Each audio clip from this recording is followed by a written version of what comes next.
The airport terminal was eerily quiet, too quiet for a homecoming. No banners, no family, no familiar faces. Grant Montgomery stepped onto American soil for the first time in 3 years, alive, but forever changed. War had left its mark. Shrapnel scars lined his leg. A reconstructed lung strained with every breath. His eyes no longer blinked the way they once did.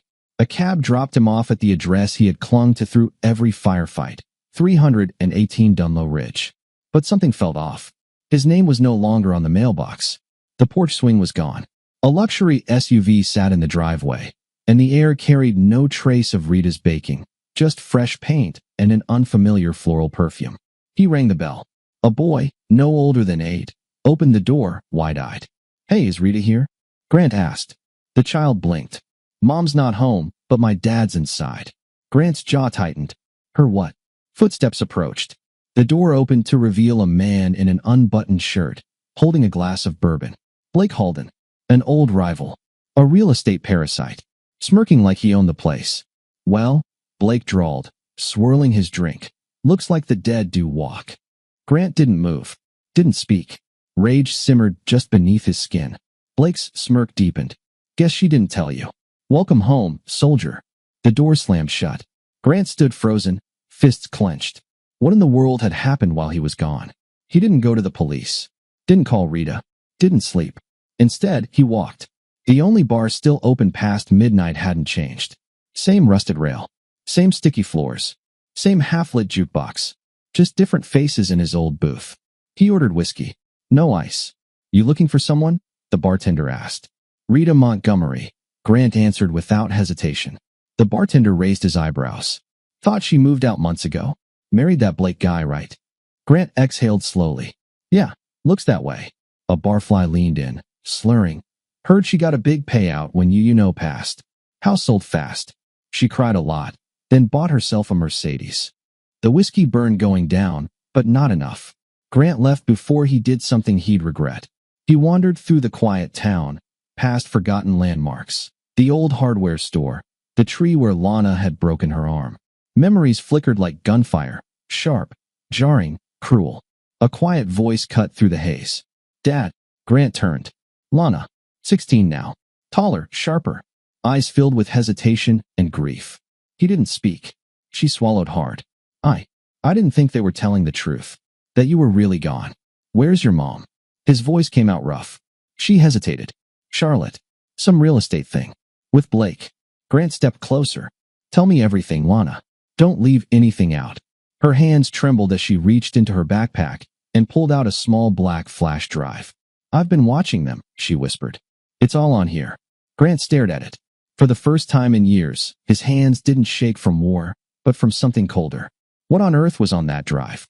In a dim motel room, curtains drawn, door locked, the TV hissing static, Grant plugged in the flash drive. Folders appeared, voice notes, security footage, financial records, property deeds. The first video played. Rita laughing in bed. Off camera, Blake's voice sneered. "He's probably dust by now, huh?" Rita's soft voice followed. "Well, it worked, didn't it?" Grant's jaw locked. His chest rose and fell in slow, measured breaths. The next file, a forged death certificate. Signed by a doctor he'd never met. Bank statements followed. 6 weeks after his reported death, Rita had drained his disability account. Wire transfers to offshore banks. Luxury purchases. A suspicious payment to someone named Jay Thornwell, a judge. A GPS map pinged what had once been his home. Sold, flipped, cleared for redevelopment. The name on the project, Holden Estates. The final file was audio. Rita's voice again, colder this time. "If he ever comes back, we'll say he's unstable. PTSD. No one will believe him. Honestly, we could even." The sentence cut off. Grant closed the laptop.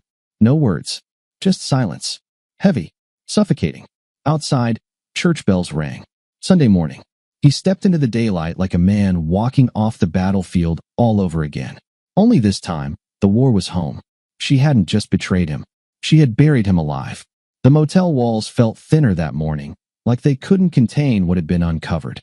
Grant stood at the sink, gripping the edge, staring at his reflection in the mirror.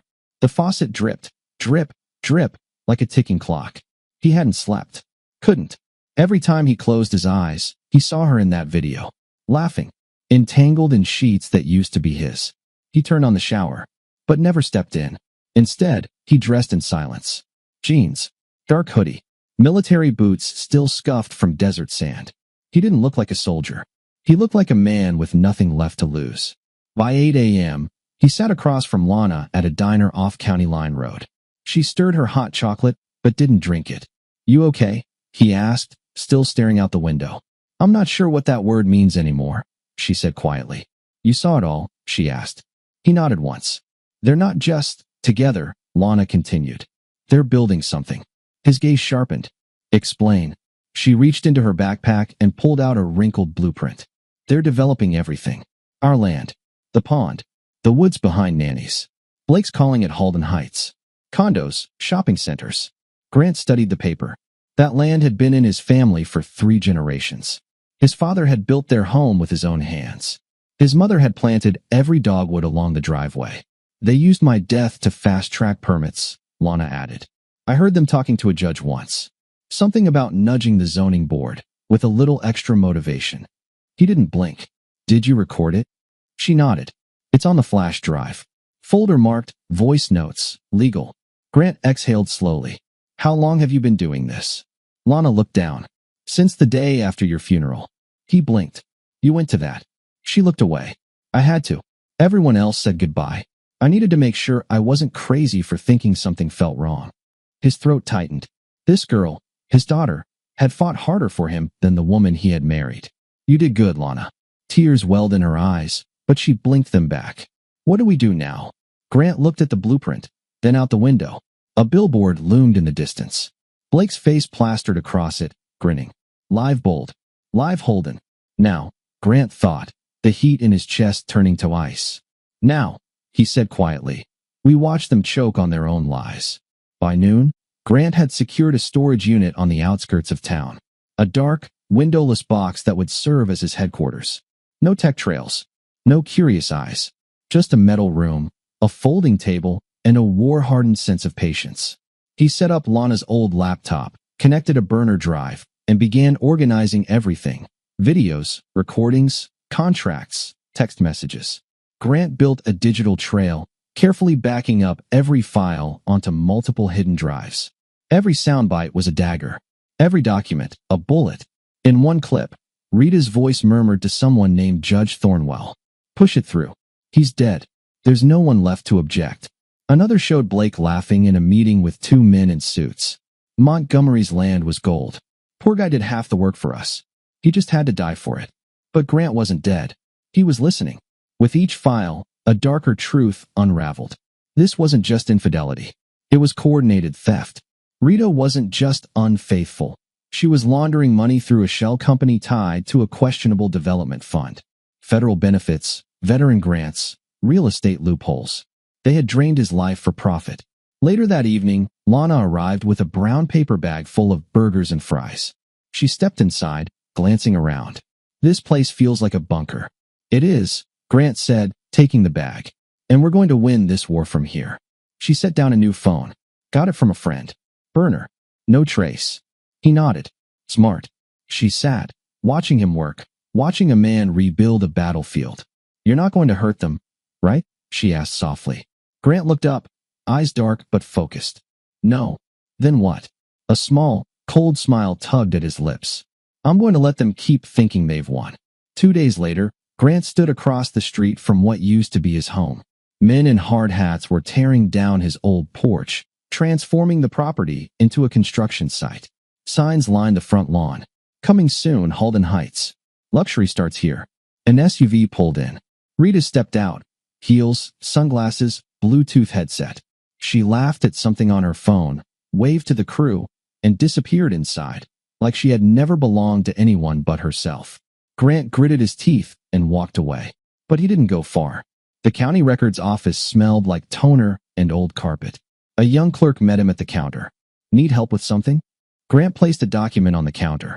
"This land deed. I need to know who filed the transfer and how." The clerk typed a few things. "Looks like the transfer was approved under emergency status. Presumed death of the owner. Probate was waived. Can I see who signed off on that?" The clerk turned the screen. Probate Judge Thornwell. Property assessor. Halden's firm. Grant smiled, but it held no warmth. Next stop, the assessor's office. Dressed like an investor in a Goodwill blazer, he carried a briefcase filled with nothing but his discharge papers. Mr. Halden's out for the day, the front desk receptionist said. That's fine, Grant replied. Just wanted to look over the blueprints for the development. I heard it was supposed to be a veteran-supported housing zone. She handed him a glossy folder. Inside were mock-ups of luxury condos, yoga studios, and a gated dog park. Nothing for veterans. Nothing that helped anyone but Blake and Rita. Grant tucked the folder under his arm. They had used his name, his history, his sacrifice, and made a fortune off his supposed grave. The deeper he dug, the filthier the trail became. By the end of the week, he had a list. Names, dates, signatures. Some were familiar. Real estate partners, county officials. Others were new, silent investors, trust managers. And at the center of it all, a shell company. Valor Heritage Development, LLC. But one document made his blood run cold. A transfer form filed weeks before his reported death. A pre-approval waiver granting full ownership of his land to Rita Montgomery, citing domestic hardship. Attached was a forged letter, allegedly from Grant himself.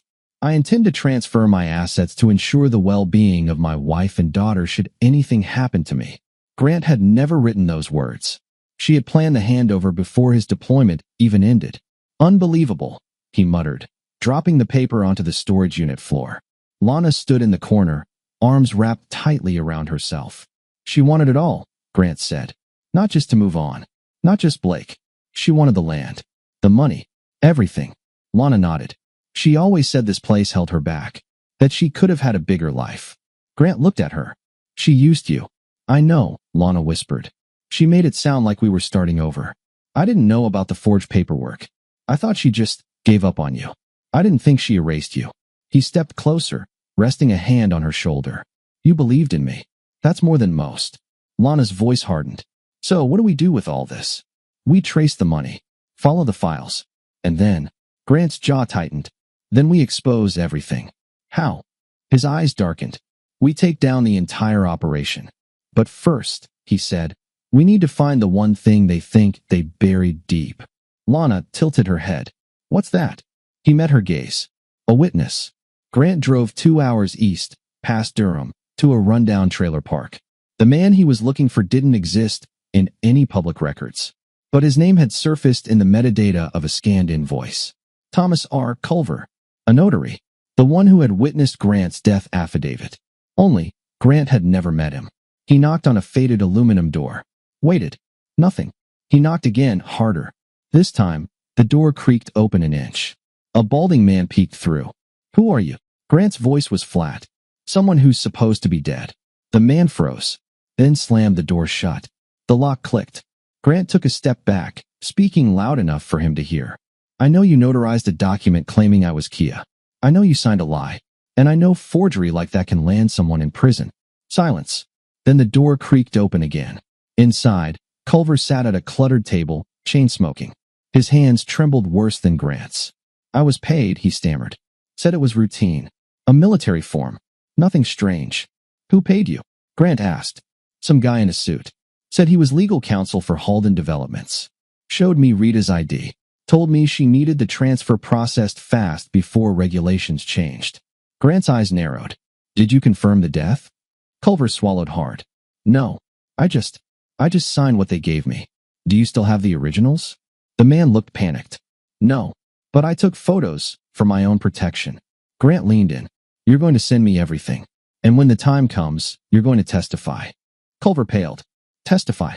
If you don't, Grant said coldly, you're going down with them. The man exhaled shakily. You're not dead? Grant gave a grim smile. Not yet. He turned and walked away. Next stop, someone else from the past. A name Grant hadn't spoken aloud in years. Damon, his old army buddy. The only person he'd confided in before that last mission. The man who'd ridden shotgun in the Humvee, watching his 6 for 5 deployments. The same man who had signed the injury report declaring Grant critically wounded and unrecoverable. He found his address through an old VA contact, a modest home outside Raleigh. A new Ford sat in the driveway. A child's bike lay in the grass. Grant knocked. Damon opened the door and froze mid-breath. Surprised? Grant asked.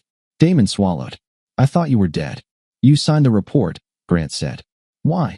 Damon stepped outside and closed the door behind him. You were bleeding out. Command said you wouldn't make it. I followed orders. They told me not to file the medevac request. Said the paperwork was being handled.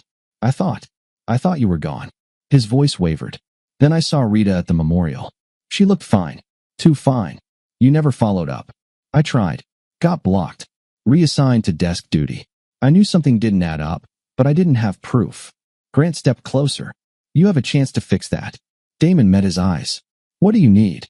Testimony. Records. Anything you kept. I'm building a case. A beat of hesitation. Then Damon nodded. All right. Let's burn them down. As Grant drove away, his burner phone buzzed. A message from Lana. I found something. You need to see this. It's not just your land. They're doing it to other vets too. This wasn't just personal anymore. This was war. And now, the storm had a face.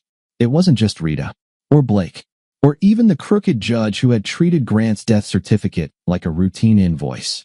No, the real puppet master was the man hiding behind the curtain. A man with stars on his chest and steel in his spine. Colonel Matthew Reed, Grant's former commanding officer. The one who had ordered that final mission. The one who had declared him dead. And now, the man Lana had traced to every single property deal Rita and Blake had made in the past year. His name wasn't on any official documents. But his wife's was. So was his brother-in-law's. Even his personal charity for wounded veterans, a foundation that had received over $2 million in donations, half of which had disappeared into a shell LLC tied to Halden Development. Inside the storage unit, Grant, Damon, and Lana sat around a whiteboard. Names, connections, arrows, forming a web of deceit. This is organized fraud, Damon muttered. They built a pipeline. Used your death as the demo model. Grant nodded. And they're still running it. Lana pointed to a list. I found 5 other families. All veterans. All declared dead under probable Kia status. Every single one had their land seized or transferred under emergency orders. Grant's fingers drummed against the table, slow, steady. They used the uniform, he said. Used the system. Wrote us off like bad debt. Damon's jaw clenched. If we expose this, it won't just bring them down. It'll blow half this county wide open. Grant looked at both of them. Good. He leaned in, voice sharp. We don't want revenge anymore. We want justice. And that means making the system choke on its own corruption. Lana exhaled. So what's the first move? Grant grabbed a folder. One word printed on the label. Gala. Welcome, everyone, to Halden Heights. Applause rippled through the unfinished banquet hall. Strings of lights hung overhead, pretending to be stars. Polished investors, local politicians, and media figures mingled over wine and catered hors d'oeuvres.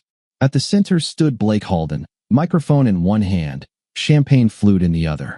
Rita stood beside him, radiant in a red dress, one Grant had given her 5 anniversaries ago. She didn't even blink. Blake beamed.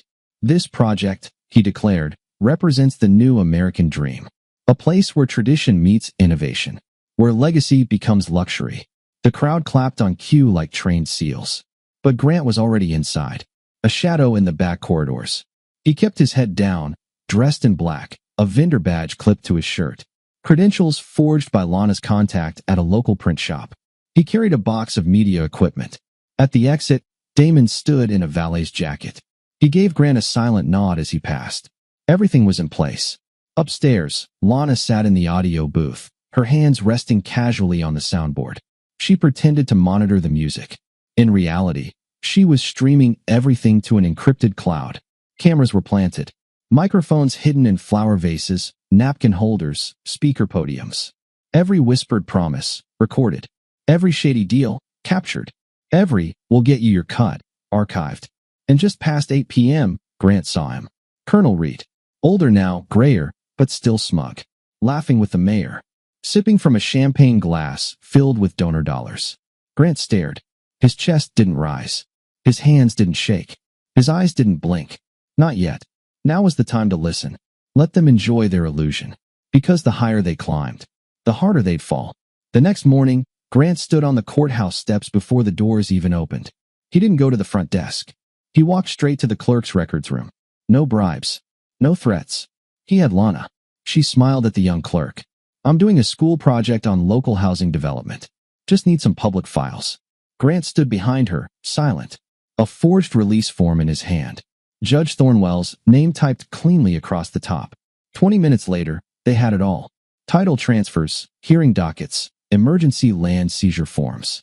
Back at the storage unit, Grant spread the documents across the table. Look here, he said, tracing a pattern with his finger. Same week as my death, 2 other veterans in the county had their land transferred. One in Black Hollow, one outside Gibsonville. Damon frowned.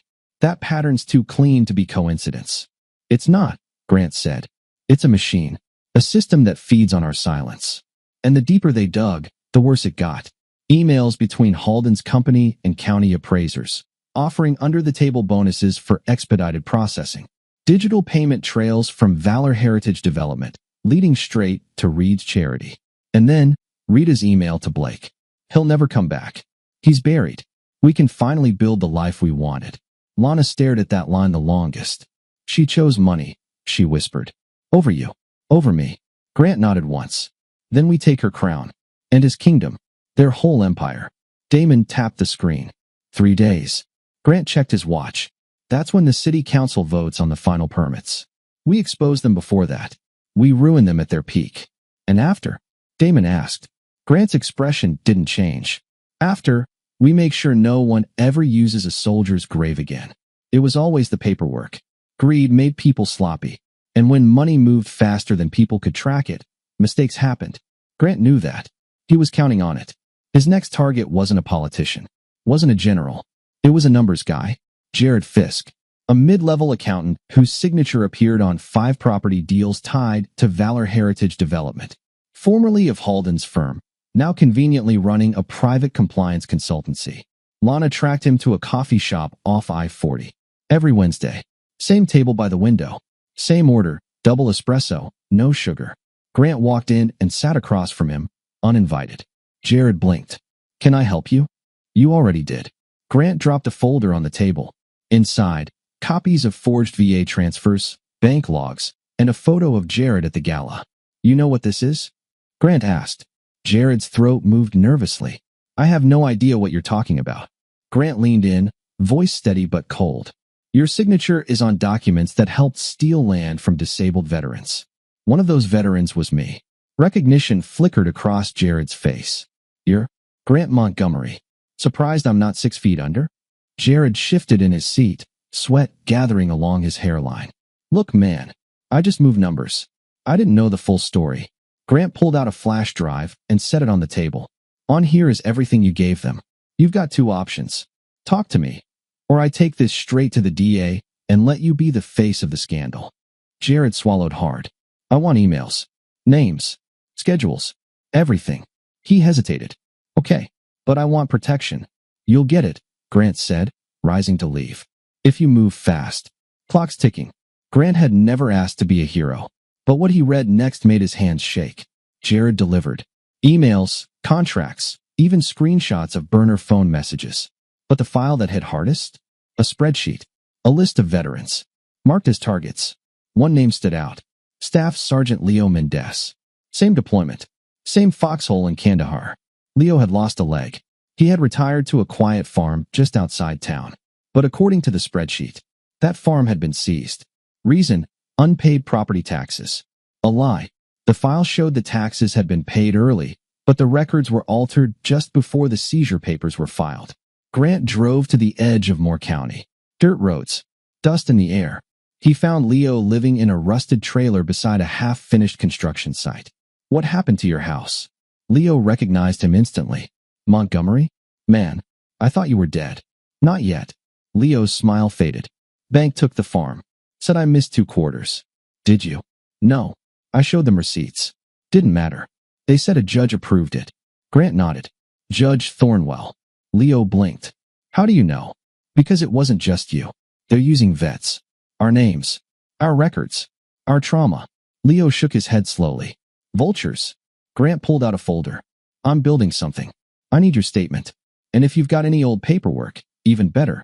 Leo stepped inside the trailer. came back with a battered file box. You want justice, Montgomery? I want to bury them. Every last one. Leo gave a crooked smile. Then let's dig. District Attorney Maureen Keller wasn't the type to scare easy. She'd handled drug cartels, crooked politicians, even a serial case that had gone national. She kept her cards close and her pistol closer. So when Grant walked into her office, jaw tight, eyes colder than steel, carrying a folder full of classified documents and criminal conspiracy, she didn't flinch. But she didn't smile either. M. Montgomery, she said, scanning the manila file. You're supposed to be dead. Not my fault, Grant replied. But I can prove who I am. And I've got evidence that'll make your next 5 cases look like shoplifting. She opened the folder. Land theft, fraud, laundered federal benefits, judges, developers, military officers. She exhaled sharply. You're claiming half the county's leadership is dirty. No, Grant said. I'm proving it. Keller leaned back, eyes narrowing. Why bring this to me? Because I did my homework. You're clean. And you hate dirty uniforms. She raised an eyebrow. Flattery won't keep you out of jail if this is fake. Grant pulled out a flash drive and placed it on her desk. Start with the voice notes. Then check the Halden Gala files. Cross-reference the bank accounts with these LLCs. By the end of the night, you'll have more than enough to make headlines. Keller leaned forward, voice firm. You want headlines? Grant's face didn't move. I want justice. The legal kind. She studied him. If I go after this, I'll have to go public. Loud.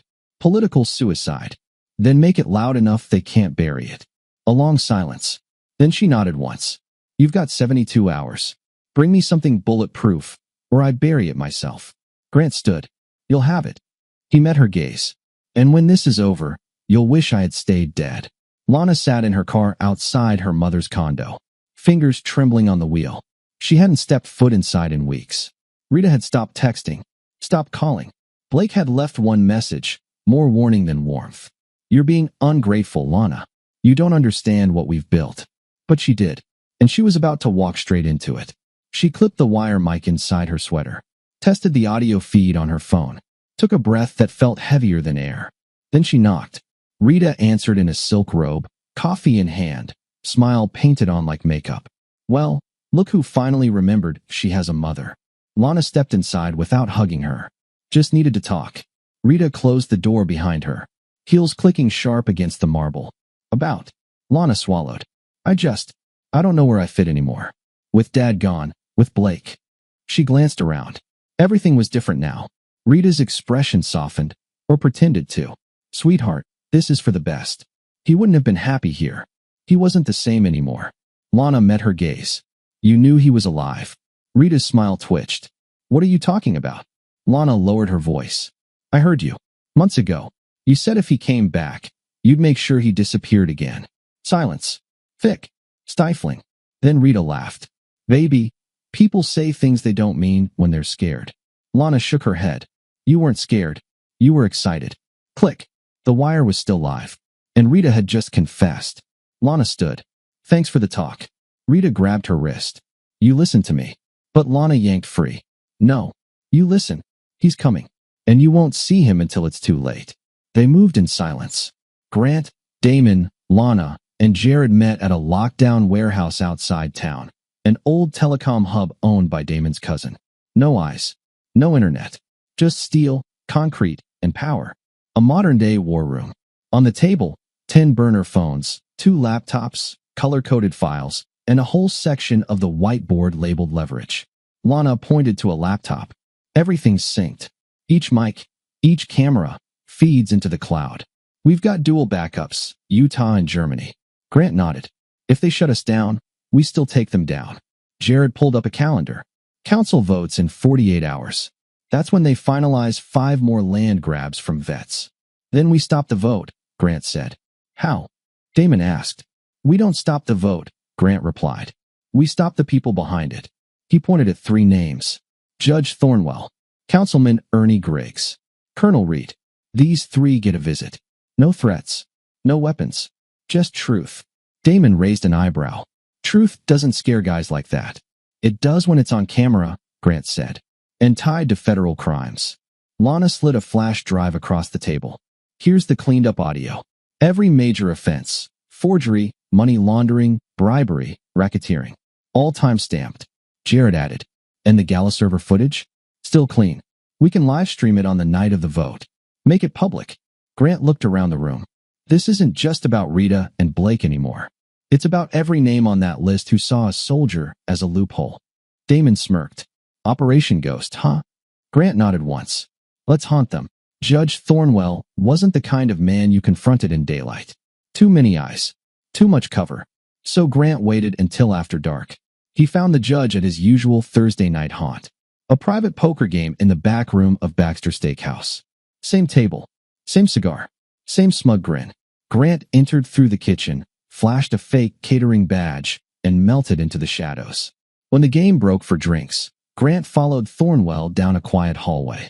Judge. Thornwell turned. Recognition hit him like a punch. You're alive, Grant finished. And watching. Thornwell stepped back, eyes darting. You have no idea what you're doing. These people. Reed, this goes deep. You can't stop it. You already did, Grant said. He hit play on his phone. Reed's voice. Push it through. He's dead. No one left to object. Blake. He was a useful corpse. Nothing more. The judge paled. I'll be disbarred, he whispered. Worse, Grant said. You'll be indicted, unless you give me everything. Every document. Every fake filing. Tonight. Thornwell hesitated. I don't have anything. Don't lie, Grant growled. You have safes. Passwords. Copies. People like you always keep something for leverage. But I'm not giving you a quiet exit. Thornwell breathed hard, cornered. You signed my death for land, Grant said coldly. Now I want your guilt. And if you won't give it to me, I'll take it in court, in front of every camera in this county. Thornwell's hand trembled as he reached into his jacket. A USB drive. It's all there. Grant took it. No thanks. No words. Just the sound of footsteps walking away.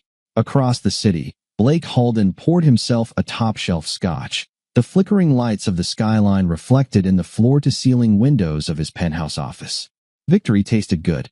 The council vote was in his pocket. Rita was already planning the next groundbreaking ceremony. Colonel Reed had secured 3 more expedited land claims. Their next project, Valor Rise, was officially greenlit. Life felt untouchable. Then came the text. Unknown number. I'm watching you, Blake. How does it feel to build your empire on dead men? Blake froze. His glass trembled slightly in his hand. He turned to scan the hallway. Empty. He replied. Who is this? No response. A minute later, another message arrived. A photo, grainy, but unmistakable. Blake and Rita, deep in conversation at the gala's back lounge. Rita's lips caught mid-sentence. If he ever comes back, we'll destroy him again. The phone slipped from Blake's fingers. Across town, Grant watched through a tapped security feed. He's twitching, Damon said with a grin. Grant didn't smile. He needs to feel safe. Just shaken enough to double down. Lana leaned over the laptop. Rita's hosting the city council fundraiser tomorrow night. Then we bait her, Grant said. Let her flaunt it all. Let her brag. We record the final nail in the coffin. He turned to Jared. You ready to go back in? Jared hesitated. You sure they won't suspect me? They think they've already won, Grant replied. That's when people get sloppy. Jared exhaled and nodded. All right, let's dance with the devil. Grant's voice dropped low. Just don't forget who's leading him into the fire. Lana had been digging through archived records when she found it. A letter, handwritten, not digital, mailed from an overseas base. Addressed to Rita. Postmarked just 3 weeks before Grant's final mission. It wasn't from Blake. It was from Colonel Reed. And it wasn't official military business. It was personal. Rita, you once said that if he didn't come back, we could finally be free. I think about that night more than I should. He'll be gone soon. Be ready. Lana dropped the letter like it burned her fingers. She checked the handwriting. Then checked again. It matched a holiday card Grant had received from Reed's assistant years earlier. Her pulse raced. She called Grant immediately. He arrived within 20 minutes. She handed him the envelope. She didn't just lie to you, Lana said. She lied to everyone. Grant read it in silence. I trusted him, he murmured. Followed him into fire. Lana sat down beside him. You think they planned it together? Grant's jaw tightened. I think he gave the order to leave me behind. Because of her. His eyes darkened. Because of both of them. Damon stepped in. What now? Grant stared at the wall, Names, photos, red threads connecting the conspiracy like a map of rot. His voice was calm. This changes everything. Lana narrowed her eyes. How? We make the colonel the centerpiece. Not just corruption. Conspiracy. Abuse of command. Fraud. An affair. We tie it all back to Blake and Rita. His tone was ice. Then we cut the head off the snake. Lana nodded. You sure we're ready? Grant met her gaze. Ready isn't the question anymore. He exhaled. The question is, are they? The city council fundraiser was a spectacle of glitter and charm. Crystal glasses clinked. Laughter floated beneath chandelier light. Local media buzzed like bees, eager for sweet sound bites. And in the center of it all, Rita Montgomery, radiant in a designer gown, sipping champagne like a queen surveying her kingdom. This was the moment she had waited a decade to claim. Lana moved through the crowd, composed, sharp, deliberate. She spotted Blake schmoozing with the mayor. Reed hovered near the bar. Judge Thornwell stood stiffly near the stage, looking like he'd rather disappear. Lana murmured into her mic. On my mark. Damon's voice crackled softly in her earpiece. Cameras rolling. Audio's clean. Lana approached Rita with a practiced smile. Mom. Rita turned, surprised. Well, you do remember family. Lana played along. Just wanted to see what success looks like. Rita sipped her drink, smug. Feels good, baby. Everything I ever wanted. Right in reach. Lana leaned in slightly. Do you ever think about Dad? Rita tilted her head. He's gone, sweetheart. We survived. Lana's voice softened, just enough. But what if he wasn't? Rita's smile faltered. What's that supposed to mean? Lana pulled out her phone, holding it as if showing a photo. The screen stayed black. It was recording. Would you still say he was unstable if he came back? Rita stiffened. What are you getting at? Lana whispered, just loud enough for the mic to catch. You were always good at burying people. But the past, it's harder to kill. Rita's gaze darted, uncertain now. Lana slipped her phone back into her purse and walked away. Outside, parked in an SUV, Grant listened to every word. She gave us what we needed, Damon muttered. Grant didn't respond. His eyes stayed locked on the ballroom entrance. Now, he said quietly. Finally, we give them what they deserve. Less than 24 hours remained before the council vote. If passed, 5 new development zones would be approved, including land illegally seized from veterans, using forged paperwork. Grant had no intention of letting it go down quietly. Back at the warehouse, he gathered the team. Tonight, we corner all of them. Politicians, judges, the colonel. We catch them on camera. We get confessions, slips, anything. Even better, Damon added, unfolding a map of the gala venue. They're all going to be there again. Last fundraising push before the vote. Perfect, Grant said. We hit them where they feel untouchable. Lana patched into the security feeds. Jared double-checked the bugs. Grant loaded the final presentation. A digital dossier. Timestamped. Cross-referenced. Packaged like courtroom ammunition. Then he held up the wild card. A USB drive labeled failsafe. Lana frowned. What's that? Grant gripped it tighter. Insurance. If something happens to us tonight, this goes to the press. Everything. Damon let out a low whistle. That'll end them. Grant nodded. That's the point. They packed in silence, focused, determined. That night, Grant walked into the gala in a suit for the first time in years. Clean-shaven, hair trimmed, a ghost made real. He wasn't the man who vanished. He was the reckoning that returned. Upstairs, Lana activated the feed. Every conversation captured. Every secret exposed. As guests smiled for photos, made deals, toasted futures built on broken promises. Grant waited. He had one final stop to make. He parked outside the county holding facility.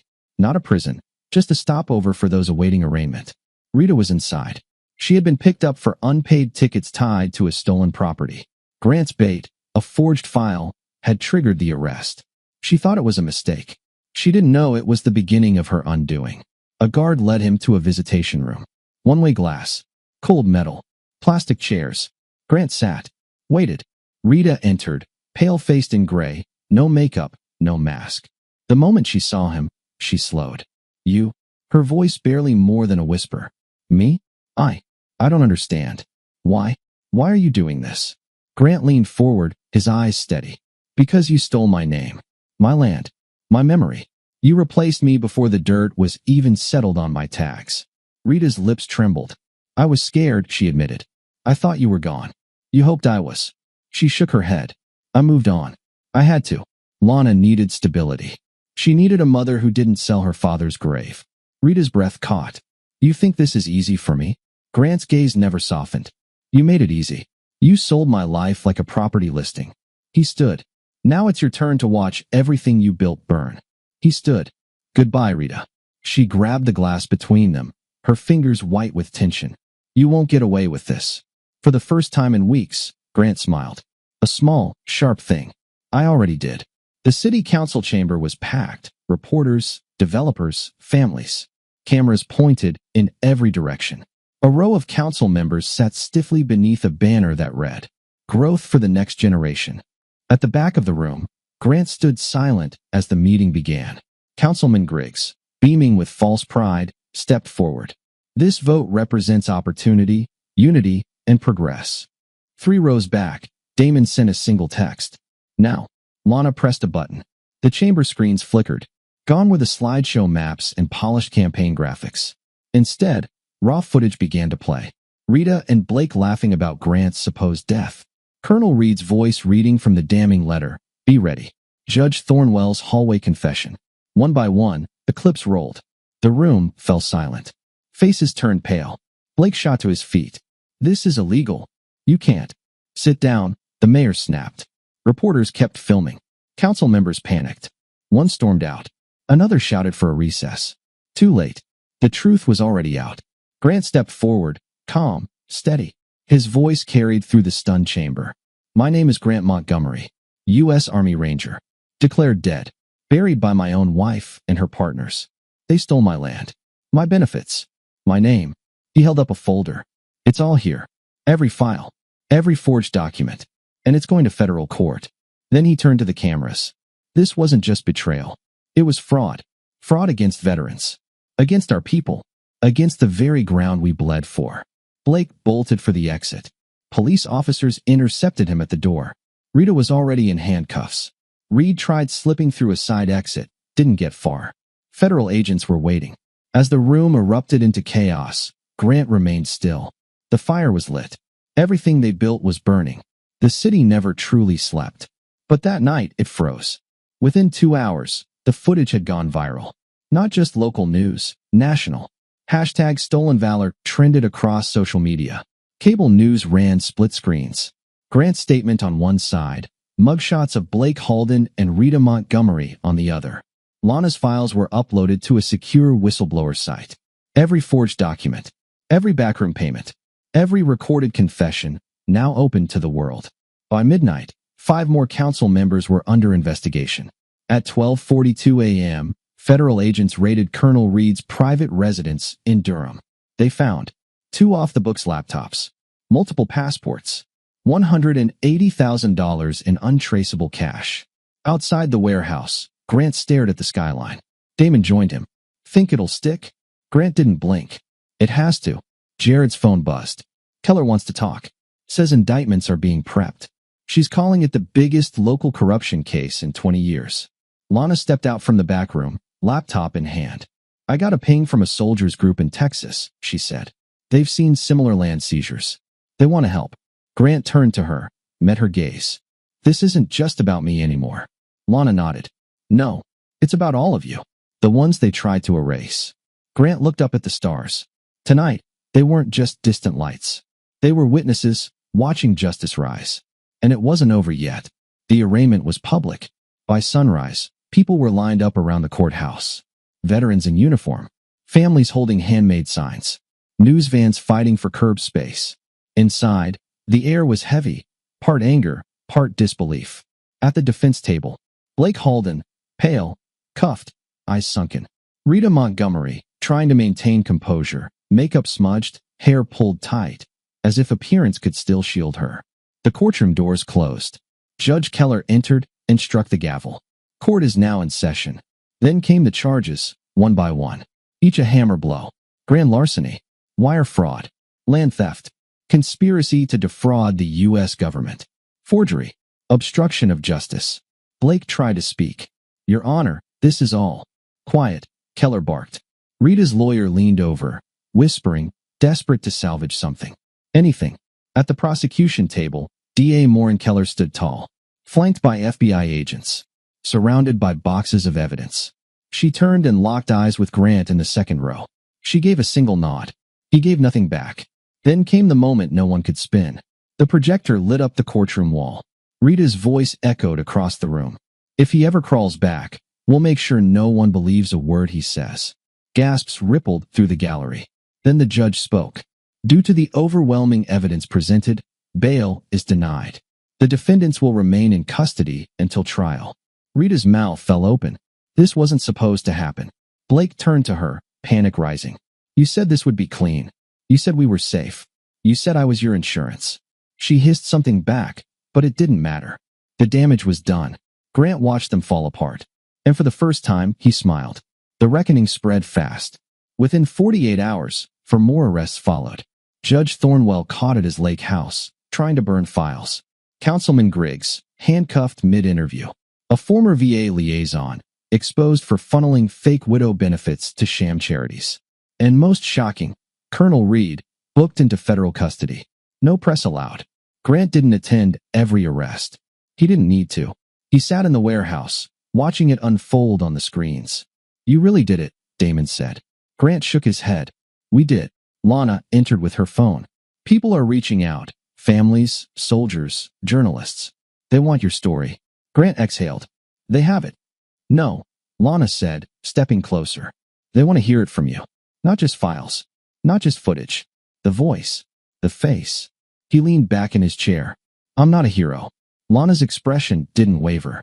No, you're a survivor. And you just reminded the world that the system doesn't get to decide when a soldier's story ends. Grant stayed quiet for a long moment. Then, set it up. But not for the press. He looked up. Veterans Network. Give it to the ones who've lived the same dirt. Lana nodded. Jared entered the room. They just froze all of Blake's accounts. Rita's too. She's got nothing left. Grant looked around the room. The empire was ash. The masks were gone.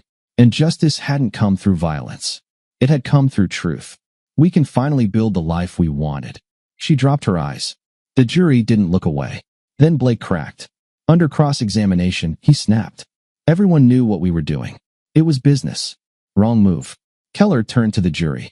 You don't bury a man for business. By day 5, the defense tried a new approach. Rita's lawyer spun a story. She was manipulated, emotionally abandoned, left behind by a system that failed her. Keller didn't blink. She forged a death certificate. That wasn't grief. That was greed. Then Rita took the stand. She faced the jury, eyes glassy. Grant was gone. We were told there was no hope. I just wanted to start over. Keller didn't hesitate. Did starting over require stealing his land? Rita flinched. His bank accounts, his daughter. Silence. Did it require working with the man your husband hated most? Rita looked at Grant for the first time. He didn't blink. I didn't plan all of it, she whispered. Keller's voice was steady. But you enjoyed it. Rita said nothing until he came back. The colonel's trial moved to federal court, but his name surfaced often. Documents tied Reed directly to the land grabs, manipulation of military records, and dozens of forged signatures. The system had cracks. Grant was the crowbar. Outside the courthouse, cameras flashed. Mr. Montgomery, any comment? Grant gave just one line. Burying a man doesn't make him silent. Inside, the walls shook under the weight of exposed lies. Blake broke first, offering a full confession for a reduced sentence. Too late.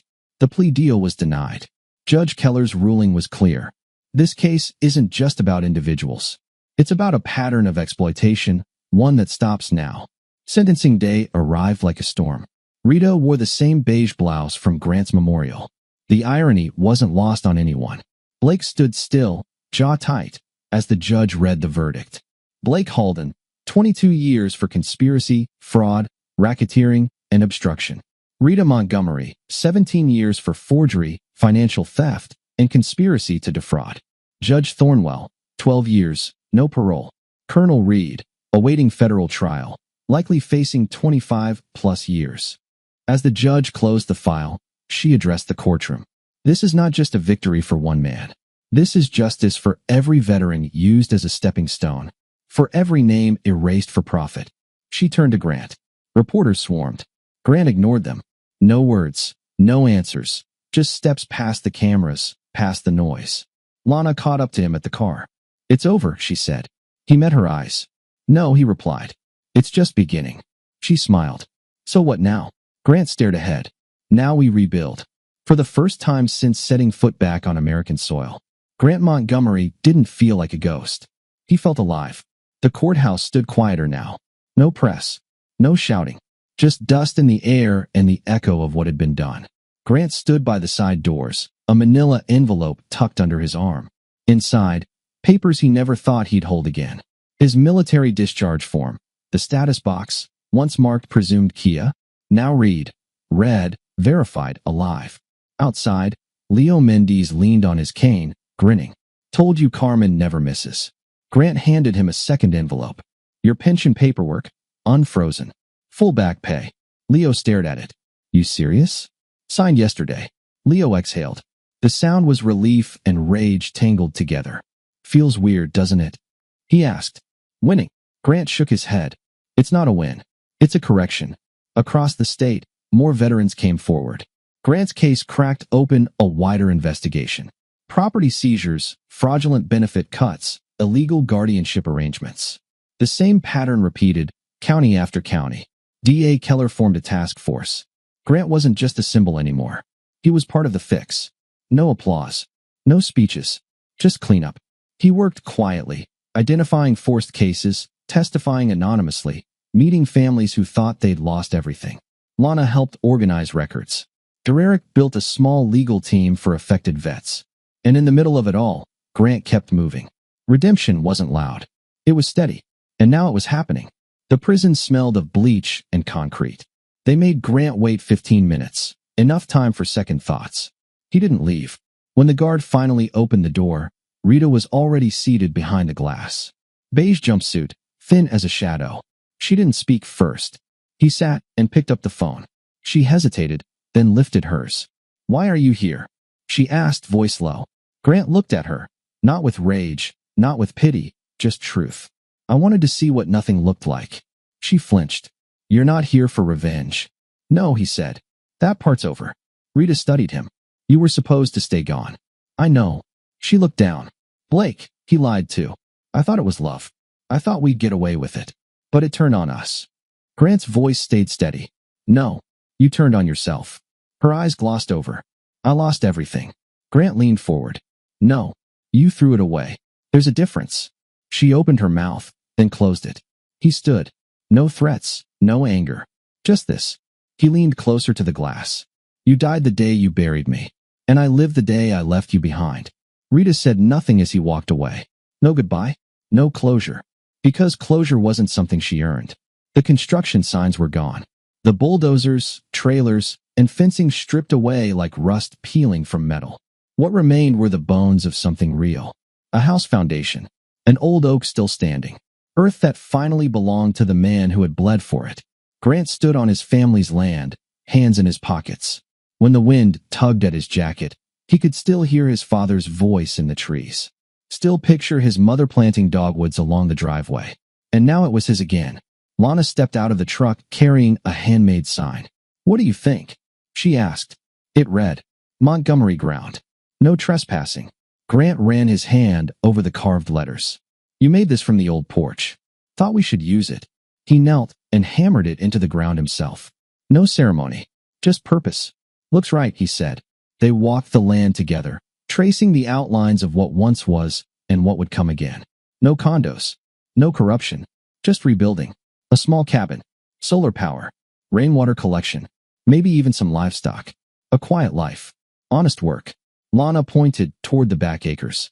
"You know, I've been thinking we could start a center." "Eh, what?" "For vets. Somewhere quiet, off-grid, a reset. You've got the land." For the first time in days, Grant smiled. That's not a bad idea. Maybe justice wasn't just about punishment. Maybe it was about planting something new in the graves of betrayal. News of Colonel Reed's trial barely made headlines. But Grant followed every minute. The man never showed remorse. Claimed he was serving a greater purpose. Called it collateral business. But his own men testified against him.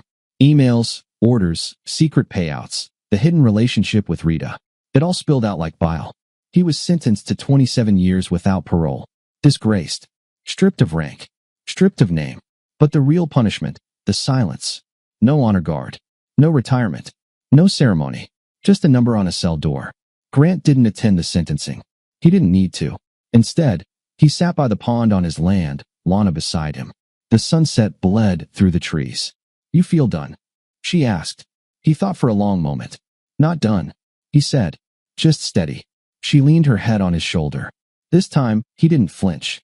The world kept spinning. Crooked people still existed. But now fewer of them wore badges. Fewer signed fake deeds. And for once, the ground beneath him wasn't shifting. It was solid. It was his. The military building felt like another lifetime.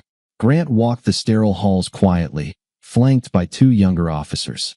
He didn't wear a uniform. He didn't need one anymore. Inside, 3 men waited, 2 from the Department of Defense, 1 from the VA, formal suits. Paperwork stacked on the table. A folded flag resting on the side like a silent question. One official stood. "Mr. Montgomery, we've reviewed your case. The reports, the forged filings, the internal cover-up. It never should have happened." Grant nodded. No anger, just quiet expectation. A file slid across the table. "Your status has been officially amended. You were never Kia. Your records are corrected in every database, including federal and military systems." Grant opened the folder. There it was, his name. Clean. Correct. Your medals are reinstated. Your benefits restored. You'll receive full back pay with added reparations for the error. One of the officials hesitated. "Would you like a ceremony? We could arrange that."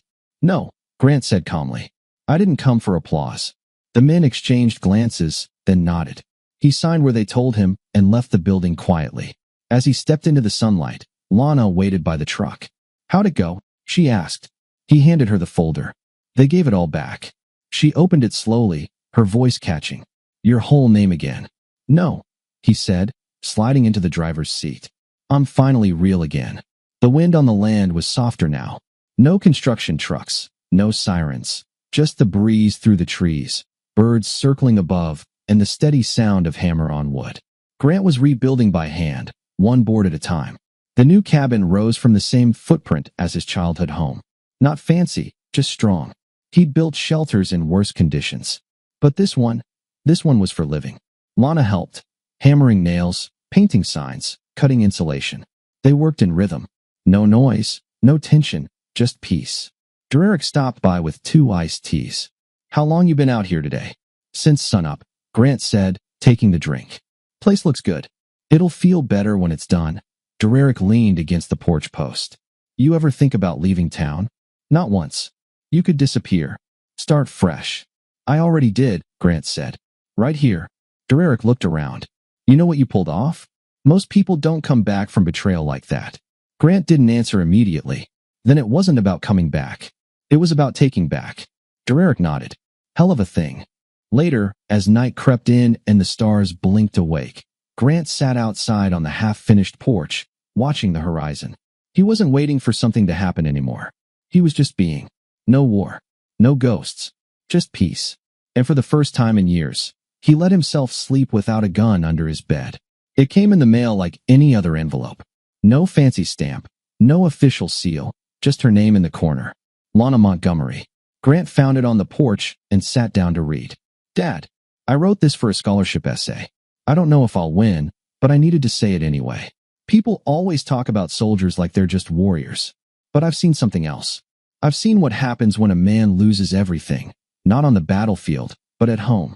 I've seen how betrayal can break a heart more than any bullet. And I've seen what strength really looks like. It's not just standing tall. It's staying silent when you could scream. It's gathering the truth when you're surrounded by lies. It's watching the people who buried you get away with it, then taking it all back without becoming them. That's what you did. You didn't just survive, Dad.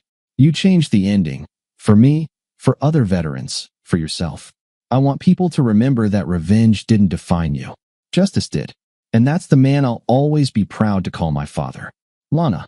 Grant stared at the page, the ink smudging slightly beneath his fingers. Then he folded it gently and tucked it into the back pocket of his jeans. Not everything needed to be displayed. Some things were just meant to be carried. 2 months later, A small crowd gathered near the tree line at the edge of Montgomery ground. No press, no cameras, just a few folding chairs. A simple banner stretched across the clearing. Montgomery Renewal Center. Healing ground for veterans. It wasn't much yet. Just a cabin, a trail, a garden, an open space. But for the men and women walking its paths, those carrying wounds no one could see, it was more than enough. Grant stood at the front, Lana and Derek at his side. This land was stolen once, he said quietly. Not just from me, but from every person who wore a uniform and trusted the system to protect what they gave their lives for. He looked around the small circle. But we took it back. Not with bullets, with truth, with patience, with proof. The applause didn't explode. It rose, gentle, earned.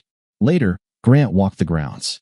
A young veteran sat beneath the oak tree his father had planted decades ago. Nearby, another chopped wood, with Derek smiling for the first time in weeks. Lana gave a quiet tour to two reporters from a veteran's mental health magazine. Grant didn't need recognition. This was the legacy, not revenge, restoration. That night, he sat alone on the porch, a pen in his hand, a single page in front of him. No email, no typed memo, just real ink, real paper.